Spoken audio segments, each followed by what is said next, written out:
It's pretty incredible. You had one hurricane, now you had two hurricanes causing obviously the ocean to rise and create those waves. And we're even seeing some of that wave action, especially along the Atlantic facing beaches in the Northeast. We'll get to that part of the forecast in just a bit.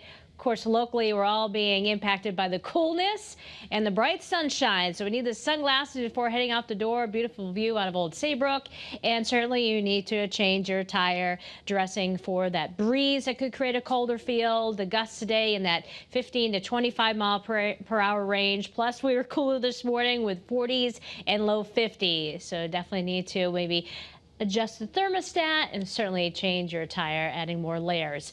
Temperatures the next 6 hours will get into the low to mid 60s through lunchtime. So going for a little walk outside, it's definitely going to be refreshing out there. And later on the day, it'll continue to be refreshing, falling a couple degrees short of average. 70 is the normal high. Will be in the mid and upper 60s under that clear sky. So it's a good idea to keep obviously watering your plants because it is so dry out there, but also with some cooler nights ahead, it can kind of protect them in ways if you have no other way of protecting some of those plants. Of course, a lot of them that are in the ground, it's like, yeah, let's just water them and hope they do all right, because overnight tonight, first alerting you to some chilly air building in. We're talking about upper 30s, low 40s, and then we'll have another day with some low to mid 60s, the coolest day of the next 7. And then even chillier for Friday morning, could be some patchy frost. We've been giving you that first alert for several days now of that potential. So high pressure is going to continue to build in and causing us to experience at least a couple days of cooler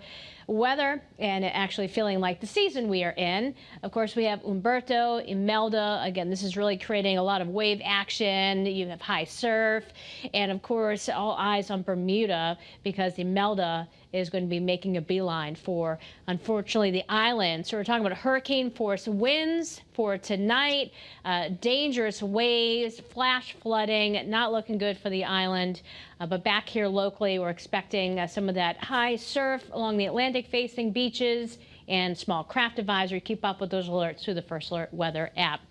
So 60s eventually become low 70s and then eventually 80s, and then we stay very warm, and we're expecting highs in the 80s going all the way through Tuesday. Lows go from those 40s into the 50s as well. So hopefully you didn't put away that AC unit in the windows just yet, because you're going to need it in the days ahead.